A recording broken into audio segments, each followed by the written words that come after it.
Okay, let's discuss about IAS 37. This is all about the provision, contingent liabilities, and contingent assets. So these are the areas that we need to cover under IAS 37. So in this standard, we will first understand what a provision is, and then the criteria for recognizing those provisions. And further, we will discuss contingent liabilities, contingent assets, including when they should be recognized, disclosed, or not recorded in the financial statements. Okay, so this is what we need to learn from this standard.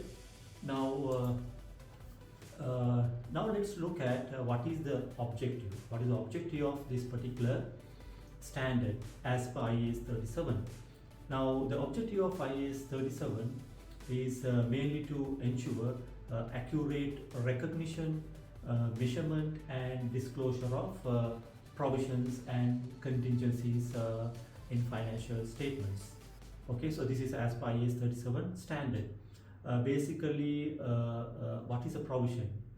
Provision is a liability where we know there is an obligation. Okay, so we know there is an obligation, but there is some uncertainty about either the amount that will need to be paid or when it will be settled. Okay, so that's a kind of an uncertainty about the amount and the when it has to be settled. So basically we know there is an obligation, but we don't know the exact amount or the time. Okay, so this is what we need to figure it out as per this IAS 37. Now let's look at the definition as per the standard. What does standard say? So as per standard definition, a liability is a present obligation of the entity arising from past events, the settlement of which is expected to result in an outflow from the entity of resources embodying economic benefits. So as per the definition, there are three main things we need to understand. So first one is there must be a present obligation. There must be a present obligation. And the second one is the obligation must arise from past event. Okay, so there has to be an obligation and it has to be from past event. And also the third criteria is the settlement is expected to result in an outflow of resources, which is the economic benefit. Okay, so if these conditions are not met, those three conditions, no provision should be recognized. So this is what standard say. Okay, now a provision is a liability that definitely exists. Okay, but its timing, amount, or both are uncertain. Okay, so provision is a liability that definitely exists. We need to pay, but as far as the timing and the amount, we don't know. There is an uncertainty about the timing and the amount. Let's take an example. For example, let's say company sells products with a warranty. It knows that some customers will make warranty claims in the future. So the obligation exists today because the products have already been sold. Products have already been sold, so therefore there is an obligation exists. But the company does not know. Company doesn't know about exactly how many claims will arise or how much they will cost. Okay, so these information not available. Okay, so those details are not available. So therefore, it recognizes a provision rather than a normal liability. Okay, so this is the basic concept about IAS 37.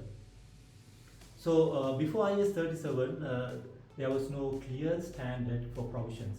We didn't have any clear understanding about the provision that led to the inconsistent accounting practices. So because provisions were often recorded based on intentions rather than actual obligations. Okay, based on the intention, okay, there will be a amount to be paid, we don't know the timing and the amount.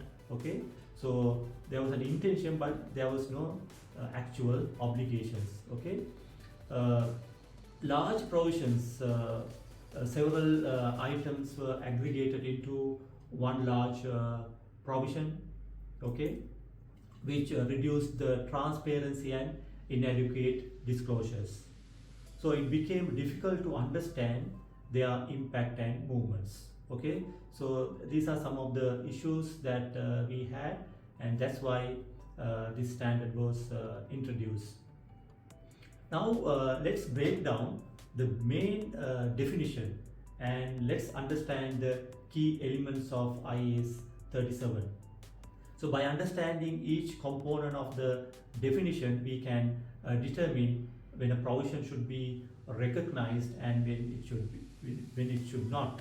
Okay, so this is what we need to have a thorough understanding about these three criteria given in the standard.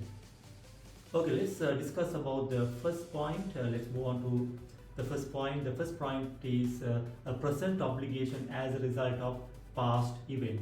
Okay, a key requirement of IAS 37 is that there must be a present obligation arising from a past event. In other words, we can say something must have already happened by the reporting date, that is the financial year end, that creates an obligation and may result in an outflow of economic resources in the future. So this obligation can be legal or contractual obligation, okay, so which arises from a law, a regulation or contract that legally requires the entity to act. The second point is the constructive obligation, so which arises from the entity's past practices, the policies or the public statement that creates a valid expectation that it will fulfill certain responsibilities even if there is no legal requirement to do so.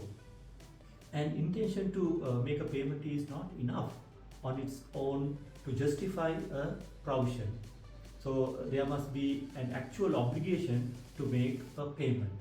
Okay, so there's no should not be an intention, there has to be an actual obligation to make a payment. So this is a very valid requirement as far as the provision is concerned. Now let's take an example to understand this criteria.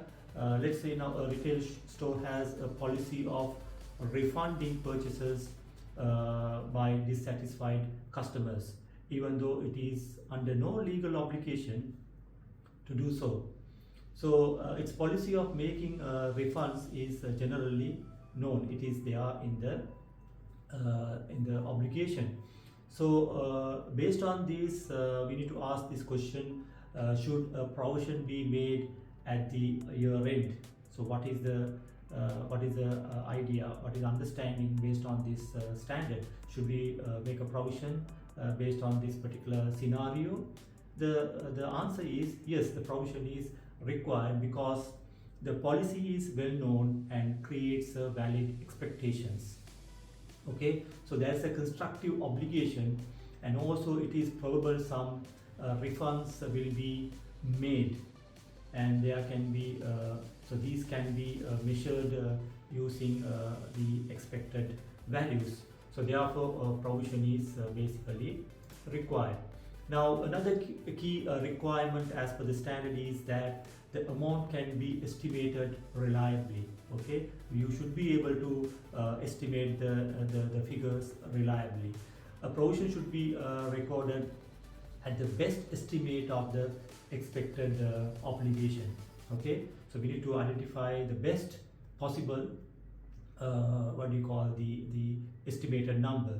If the provision relates to a single event such as a court case, we use the most likely outcome when estimating the amount.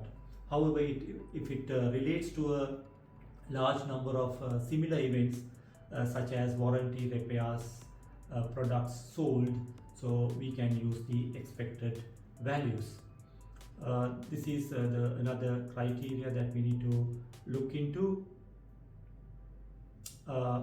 In simple terms, what we have to do is we don't need to know the exact amount, but we must be able to make a reasonable and reliable estimate of the expected liability. So with regard to that, we will discuss some of the examples later on after going through this the basic standard requirements. And another condition for recognizing a provision is that there must be a probable outcome of economic resources. Okay, in simple terms, it should be more likely than not that the company will have to settle the obligation in the future. If an outflow is probable, a provision should be recognized. However, if the obligation is only possible and not probable, the company does not recognize a provision. Instead, what we need to do is disclosure is required. So we need to disclose the matter as a contingent liability. Okay, we can discuss about the contingent liability as well. In simple terms, we can say if payment is likely, recognize a provision. If payment is only possible, disclose a contingent liability. Okay, so now let's look at what is a contingent liability and contingent asset. So basically, a contingent liability is either a possible obligation or a present obligation that does not meet the recognition criteria for a provision. So basically, it may arise from past event, but its existence will only be confirmed by future events that are outside the company's control. Okay, so that will be confirmed by future events that are outside the company's control. Alternatively, there may be a present obligation, but either an outflow of resources is not probable or the amount cannot be measured reliably. Okay, if you cannot identify the amount and if it is not probable the outflow of resources, then you can't recognize as a provision. Because of this uncertainty, a contingent liability is not recognized in the financial statement. Instead, it is disclosed in the notes to the accounts. In simple terms, if the obligation is likely and can be estimated, we recognize a provision. This is very important. Okay, if you can if you can estimate the provision, and if it is going to be probable, then you need to recognize a provision. If it is only possible or too uncertain, we disclose a contingent liability. Okay, this is the very important definition given in the standard. So as per the standard, we need to identify whether this has to be recognized as provision or this has to be disclosed as a contingent liability. Then what is a contingent asset? Similar to a contingent liability, a contingent asset is a possible asset arising from past events whose existence depends on uncertain future events. For example, let's say a company may have a legal claim against another party and expect compensation, but the outcome is still uncertain. Okay, so since the benefit has not yet been confirmed, contingent assets are generally not recognized. Okay, so in the financial statement, depending on the likelihood of the receipt, they may be disclosed in the notes. So in simple terms, as far as the contingent asset is concerned, so what you need to do is the contingent liabilities represent possible losses, while contingent assets represent possible gains.